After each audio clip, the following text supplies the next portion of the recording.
Well, hey everyone. Thank you for joining us today. I'm Ross. You probably know me from the rally emails you've been getting, and I'm helping out today with the webinar. I'm excited to say we have twice as many people here as we did last year, which is awesome. And we will have some time for questions at the end. So if you have a question during the webinar, please just go ahead and type it into the chat box, and I will do my best to get them all answered for you at the end. And that's the technical stuff about the webinar. So with that out of the way, I'd like to hand things over to our YMCA Experience Manager, Doug Currier. All right. Well, good morning, everybody. I appreciate you taking the time to be on the call this morning. As Ross mentioned, my name is Doug Currier. I'm the YMCA Experience Manager with Expresso. And I'm just going to click in. Make sure I have functionality. There I am. So that's me. I joined Expresso last year after a 14-year career with the YMCAs, and I was brought on board to help Ys utilize Expresso and maximize it to do things that make sense for the Ys, such as fundraising with Expresso. It's been a pleasure to watch this event grow year over year to help Ys raise some critical dollars to support their annual campaigns. Today, we have on the call with us, we have Yvette Lyons from the Pierce Kitsap YMCA, and my technology skills are limited, as you can see. 1 second. All right, there we go. Yvette Lyons from the Korum YMCA. Nivada Spurlock from the Birmingham, Alabama YMCA, and joining us shortly will be Andrea from the Cranston YMCA, part of the Greater Providence YMCA. So before we get started, we're going to do a brief overview of what the rally is, and then we'll hear from our speakers on some tips and tactics as far as what they've done to make their the rally a success at their Ys. So many of you on the call, this may be your first time experiencing the rally. The rally is Expresso's annual partnership with Ys to help them raise funds throughout the year. This will be our 4th year with the event. And as you'll see, last year, we had a really successful event. 307 Ys participated, engaging 7,600 members and collectively raising $172,000 to support local communities. And, just knowing what I know of the Y and working there so long, these are critical dollars that allow you guys to do some really cool things at your Ys. So we're proud to be a partner of the Ys and help you guys leverage some serious dollars through Expresso. How it works? Again, it's more than just the dollars, and my screen is bouncing around. Sorry about the technology. Here, Doug, why don't you let me go ahead and navigate the Prezi, and you talk, and I'll just follow along on my screen with where you are. Perfect. Yeah, I like that idea better. Right. Again, sorry for the. All right. Sorry for the hiccups here, folks. But the rally is really meant to be more than just the dollars and cents. Every year, it's a community of riders working together towards a common goal. The Ys that do really well with this are the ones that kind of keep it alive and breathing throughout the month, and we'll hear some great examples of that as we move along. It's proven to be a great platform for Ys to tell their philanthropic stories, where those dollars go. Ys are frequently looked at as gym and swim, and people just don't have an understanding of the programs that you guys are helping to impact. Live Strong, sending kids to camp. This is a great platform to tell your stories and encourage members to get on the bikes throughout the month. We find it makes it easy for frontline staff to engage members rather than walking up to them and saying, "Will you give me money for my annual campaign?" It's an opportunity for them to ask them to ride the bike and then present the story of why you're asking that. It creates a passionate community of riders. A lot of times from the rally, you see Expresso communities at the Y just grow and grow, and they discovered Expresso through this fundraising event. And as we'll hear a little bit later, it's a great way to engage your youth riders and educating them on your annual campaign. So how it works? How it works is Ys will sign up. They'll register their Ys. The rally runs all throughout the month of February. Expresso donates 10 cents a mile, but it's really more impactful than that. Of the $172,000 we raised last year, only $35,000 of that was based on the 10 cents a mile.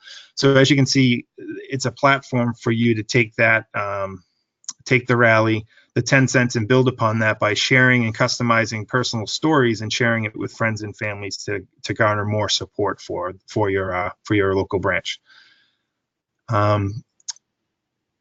Everything is tracked online. Supporters are directed to your donation link. So we don't collect any of the money through Expresso. Instead, we direct them to a donation link that you'd give us at the time of registration. All riders who raise $100 for their Ys get entered into a lottery to win $1,000 towards their Y. So regardless of whether you're the top riding team or the last place team, if you as an individual have raised $100, you have just as good a chance to get that $1,000 for your Y. This year, we added a new prize in hopes of engaging more youth riders. So any riders under the age of 20 that raise $100 go into an additional raffle to raise $500 to support their Ys. So that's a cool new twist on the rally this year. And lastly, the top riding Y does get an extra $1,000 from Expresso. So that's sort of the nuts and bolts of how it all works. We will offer tips and trainings as far as how the rally works and how to customize pages. If you visit that link there, you'll see kind of a 10-minute walkthrough of everything, the nuts and bolts of the rally.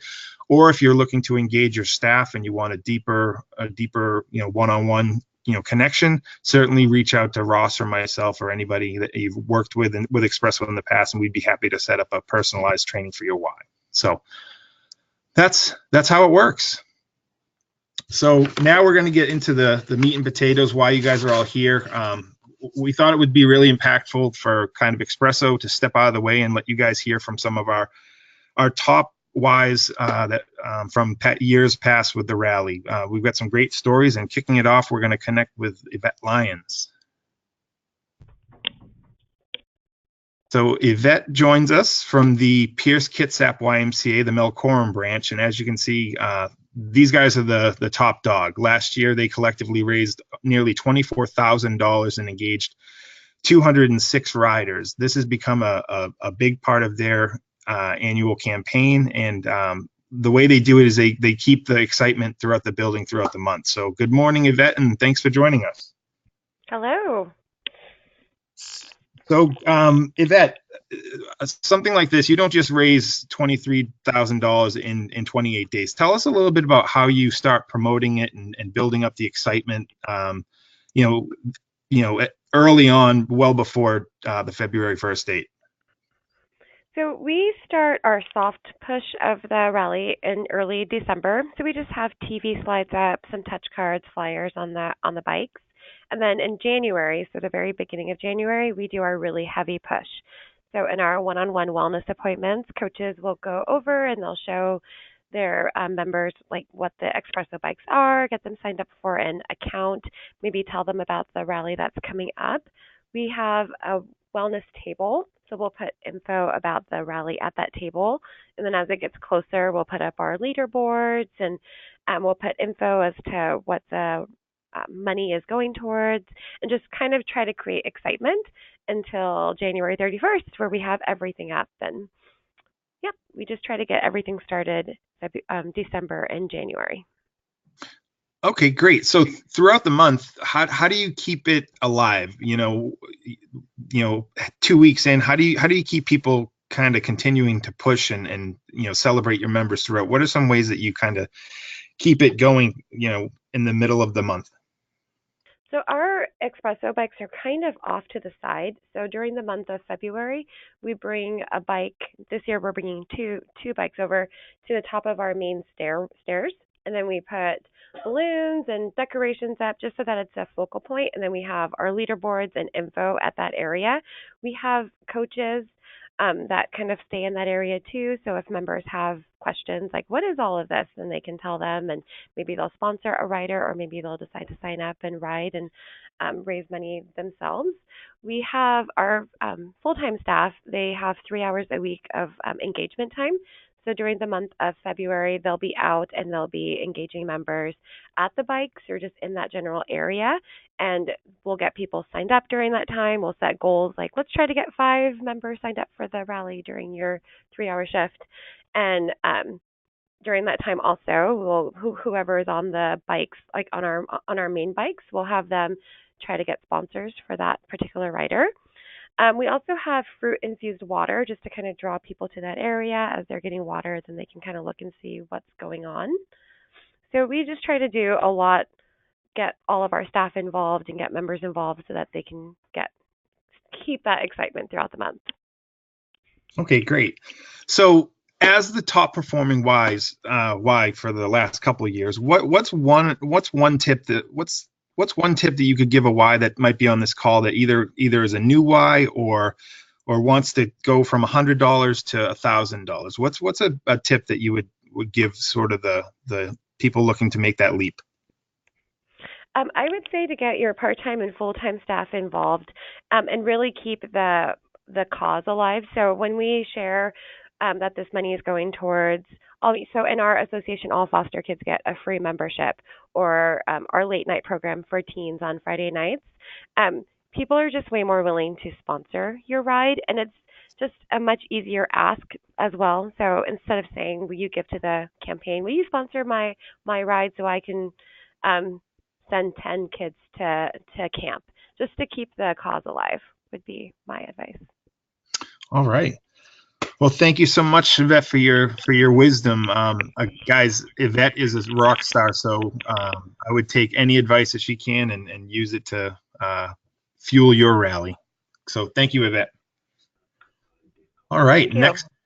Next up, we have from the Greater Birmingham YMCA, Nivada Spurlock. She is the Group X instructor at her Y, and we'll get her teed up here in a second.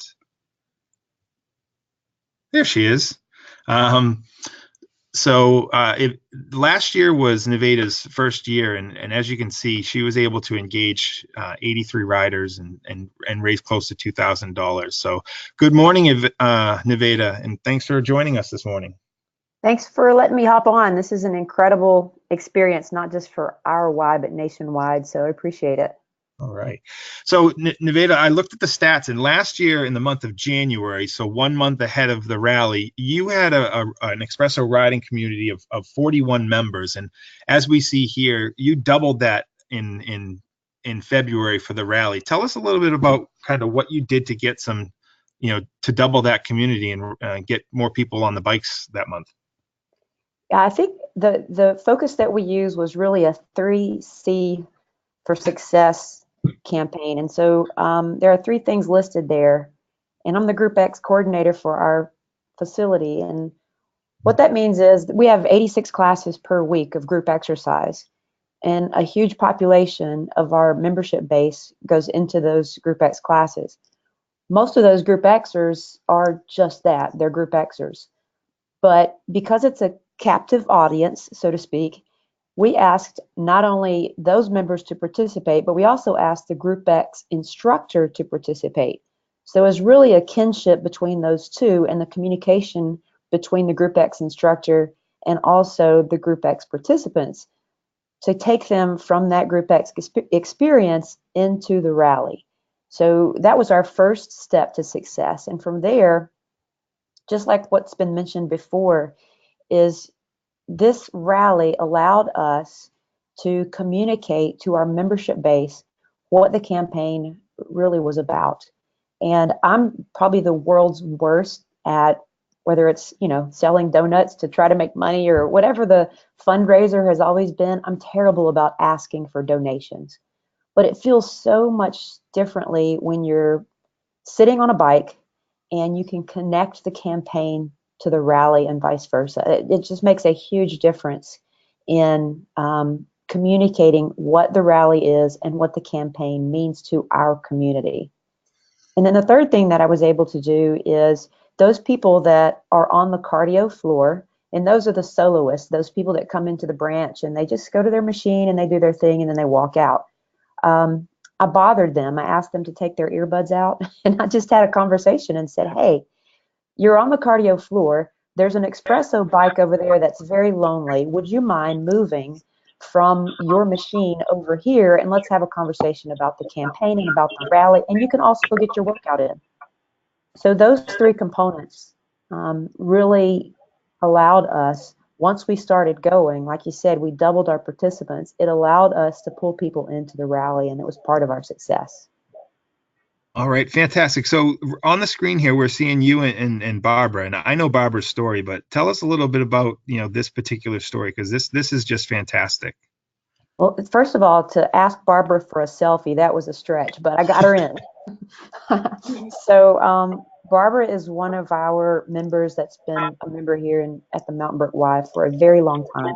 She comes in daily, and Barbara comes in with a cane. She has a little bit of trouble walking, but she comes in with a cane and she sits on a recumbent bike, not an espresso bike. So I walked over to Miss Barbara and I just said, hey, would you transition from the recumbent bike that you're sitting on to the espresso and join our rally? And you can see that smile on her face. When she understood what the rally was about and what the campaign was about, it took her about 5 seconds to decide to hop on to the espresso bike. Now, she wasn't so much staying on the road, so she didn't really steer her way through the rally, but man, did she pedal her way through the rally. Almost every day she was there on the bike.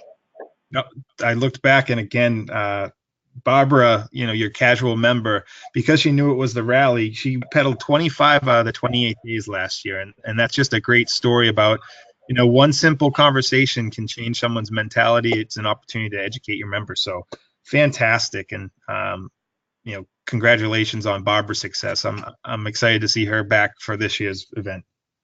Thanks. Thank you so much, Nivada. All right. Next up, we have our last speaker is Andrea Champagne. Andrea joins us. She's from the Greater Providence YMCA Cranston branch. And you'll see up here, Andrea's going to tell us a little bit about how she worked to engage youth at her Y, but more specifically, her son, and some of the opportunities that might exist for some of you looking to engage your youth riders this year. So good morning, Andrea. Hi, Doug. How are you? I'm good. Good. So tell us a little bit about your son and how he came to ride, and just tell us a little bit about how Brighton did what he did last year. Sure. So it all really happened very sort of last minute. I was at home talking about coming into the Y to ride the bike because I have every year set my own goal of pedaling 100 miles in the month. So I was talking about having to get into the Y over the weekend, and my son was asking me some questions about the bike, like, what kind of bike is that, Mom? And as soon as I said that it was a bike that was kind of like a video game and you were following a screen, he was really interested to give it a try. So I said, well, why don't you come with me and we'll check it out. And when we got here, he was just tall enough to fit on that bike. And I've mentioned, to a couple of people that he would get on, he had to wear a certain pair of his sneakers or else he wouldn't be able to get all the way down to the bottom of the rotation. So he was a little frustrated at first. But once he got into it, not only did he want to pedal because he wanted to do the different rides, but he started getting very competitive with other members of our team that were also riding and raising money. So when he figured out that there was a chance for him to raise money as well, he would wake up every morning, he would want to check the stats and see where he was measuring up against other folks from our Y that were riding. And he was really able to get not only our family members to support him, but staff at the Y and even some members. We were able to leverage him a little bit in his story on our social media channels to encourage some more members to come out and support us. So it was really special, especially for me as a mom, to do something together with my child that was raising money for obviously a cause that's been really close to not only my heart, but my family's as well. All right, fantastic. So as we discussed, Andrea, engaging youth is a huge opportunity for the Ys, and from this experience with Brighton, you dreamed up some new ways this year to engage, not just your son, but youth as a whole. Can you tell us a little bit about kind of the plans you're making to, engage more youth at your Y? Sure. So I had shared with you, we had seen each other at a conference that, as I mentioned, Bright got involved sort of at the last minute last year. And it kind of took off, and it was really exciting, not only for him and for me, but our whole staff team and everyone who was involved. So this year, thinking ahead, we really want to really be very intentional about how we're trying to engage youth and teen riders. We actually have a very large population of teens here at RY that we are constantly trying to engage and find different things that they want to do for more than 5 or 10 minutes at a time. That doesn't include sitting in our lobby. So we're really excited to try and mobilize them a little bit, as well as some of our older teens and young adults and youth. And for the past 2 years, we have run a midnight party on the last night, excuse me, of the ride. So on the 28th of February, we keep the branch open until midnight. People sign up for the bikes, so we have all of our bikes going consistently until midnight. This year, because February 1st is on a Friday, we want to do something similar, but we want it to be in particular geared toward our youth and teen riders as a youth and teen kickoff. So we're going to keep the branch open until midnight on Friday night, February 1st. Host a party for those guys. We're going to lure them in with food, get them on the bike. And I am currently reaching out to a couple of different businesses here in Cranston to try and get a sponsor just specifically for our youth and teen riders, a company or a business or a bank that is willing to sponsor per mile any of our riders under the age of 20, and then also support a prize for our youth or teen rider that rides the most miles in the month of February. So we're really excited about it, and we think that that will be a way to get the teens going and get them on that bike and pedaling too. All right, fantastic. And for all of you on the call, many of you probably don't realize this, but in addition to the $500 youth prize that we're adding as a raffle, the video games will count this year. This will be the first time in 4 years that the video games will count towards the mileage. So if you have a youth population, it's a great opportunity to leverage your youth communities. They do, tend to enjoy the game. So I personally love the idea of getting more youth involved, and the more we can do it, the better off the rally is going to be, and more dollars will come in, frankly. So thank you, Andrea, for your story and your tips on what you're going to be doing. So with time in mind, we wanted to keep this short and sweet, but we did want to leave a little bit of room for anybody that might have questions for any of our speakers. Again, all have great stories, but if you have a question, I'm going to turn it back to Ross, as he was the one fielding those. So fire away, Ross. Yeah, thanks. We did have a handful of questions come in while the presentation was going on. If you have any questions now too, you can go ahead and you can ask them in the questions section of the webinar panel. So go ahead and type those in, and we'll try to get to as many as we can. If we don't get to all of them, then we'll follow up with you afterwards. So thanks. A couple of the ones that came in while the presentation was going on the first one was actually, how many bikes do you need to ride in the rally? And I'll touch on that first, and then let me go ahead and ask the panelists. I know that we've had some very successful teams with just a handful of bikes. Doug, maybe you can talk about an example of that, but then let's go ahead and ask the panelists, how many bikes do each of you have, and how many would you recommend in the rally? This is Yvette. We this past year we had 7 bikes, 5 uprights, and 2 recumbents. The previous year we had 5 bikes, and this year we actually have 10 bikes. This is Nivada. We have 2 upright and 2 recumbent. And this is Andrea, and we have 2 uprights. All right, I'll jump in now too. We get this question a lot. I only have 2 bikes. How can I be successful? Andrea's Y raised over $2,000 on those 2 bikes, and the number 5 team in the country, the Glow YMCA, they raised $5,800 on 3 bikes. So it's really not necessarily about the number of bikes. It's more about how you promote the rally and how you promote those bikes, frankly. Yeah, great. So another question that came in was, what do you use to sign up riders? Computer, tablet, phone, while you're on the floor? I can touch on that really briefly as well, and then let's go ahead and talk to the panelists as well about your methods for how you registered riders, I guess, technically. On the new bikes, you can actually register riders directly from the touchscreen. If your Y has the older model bikes, then you will need to go to the Rally for the Y website in order to sign people up. And so, Yvette, I think you guys have the new bikes, and I'm trying to remember if you had them last year. And then we had I believe some of the that, old ones. Yeah, go ahead. You Oh, did? I was gonna Okay. say we So had, what was, we had both. Oh, okay. And so what method did you use to get people signed up?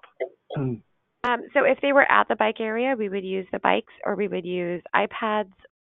If I had my cell phone out, I register them on my cell phone or on their cell phone. And then we also have a coach's computer, or we had touch cards that had info with how to sign up if they wanted to do it themselves later on. Terrific. And Andrea and Nivada, how about you guys? Same as Yvette. And in addition to that, we also emailed the link to as many people as we could think of, and used our social media as well as our website to include that link so that riders could access that from their own device rather than us having to chase people down with ours. Similar over here, we have a laptop that we brought down probably at more of our peak times throughout the day. And then similar to Yvette, if I had my phone, or we could have them take out their phone to show them how to do it right from there. Great. Okay, and so then Lisa asked, do you have to get a sponsor to get the money once people are signed up? The answer to that is it's up to you. At Expresso, we will sponsor your riders at 10 cents a mile. But I mean, Yvette, you were highly successful in encouraging riders to go out. I think tell the rally for, or the annual campaign story for your Y. So let me ask you to piggyback on that. No, you don't have to get a sponsor to get some amount of money. We will sponsor you. We do that first initial 10 cents. But then Yvette, can you talk a little bit about what you did to encourage riders to gather support after they were signed up? Because that was a huge part of your success. So what I tell people that I know that have signed up is to set a goal. So some of the writers, they said that their goal was to raise $100. And if you tell people that you're on that bike to raise $100 and why you're trying to raise that $100, they're way more likely to sponsor you if you have a goal in mind. So just having a goal and sharing the cause, you're going to get sponsors. And oftentimes we would ask, oh, can you match Expresso's 10 cents a mile? My goal is to ride 100 miles. Will you match Expresso's sponsorship? And a lot of people wanted to give more too once they found out that Expresso was sponsoring. Great. So you kind of used Expresso as a lead-in, but then encouraged additional, sponsorship got a ton of additional sponsorship on top of that by setting goals and having conversations. Let's see. Mary asked, can you explain more about how the video game miles count towards the mileage? Doug touched on this really briefly. In the past, the mileage in the rally has been only the miles that you ride on the road. In the games, the games mileage didn't count due to increasing demand and listening to you guys and fielding a lot of questions about why didn't the game miles count. We've changed the way that we count mileage. So any miles that you do ride on the games this coming year, and also in pedal mode, or any of the miles that you put in on the bike at all, they will all count towards your rally totals, just like any miles you did on the road in the past. So pretty straightforward there. And then let me see. One more question from Jay. We have 2 bikes. Does anyone put a time limit for folks so everyone gets a chance? Can I ask the panelists how you handle increased demand on your bikes during the month of February? This is Yvette. even though we have quite a few bikes, we had a lot of really active participants. So on our main bike that we had on the top of the stairs, we actually had a sign-up sheet, and it was for open to close every single day of the month of February, and you were only allowed to pick 1 half-hour slot consecutively, and that really helped if somebody wanted to come and ride for half an hour and be guaranteed a bike. So that's kind of what we used. Mhm. And this is Nivada, Great. and I want to have the problem that Yvette has. So last year we didn't have that issue, but I hope that we do this year, and we'll do a sign up. This is Andrea. Same. We very rarely had people taking up too much time on the bikes. When we do our midnight rally, that whole last day, we typically do a sign-up sheet so that people can do half-hour increments. But other than that, I agree. We would love to have that same problem. Terrific. Okay, well, in the interest of time, we have a few more questions, but we are butting up against the end of the webinar right now. So we will get back to back to everyone on any questions that we weren't able to answer today. I also want to mention before we go that we will have another webinar in January on the 15th with 3 new YMCAs telling their rally stories as well. So please consider joining us for that. You'll receive some information over the coming weeks on that. And I want to send a huge thank you to all of our panelists and everyone who joined us today. You know, for us at Expresso, I know for me personally, this is my favorite thing that we do all year. So I'm really looking forward to this coming February and being able to support all of you in your annual campaigns. And so to everyone out there, on behalf of the team here, we wish you all a great holiday season. And thanks so much for joining us.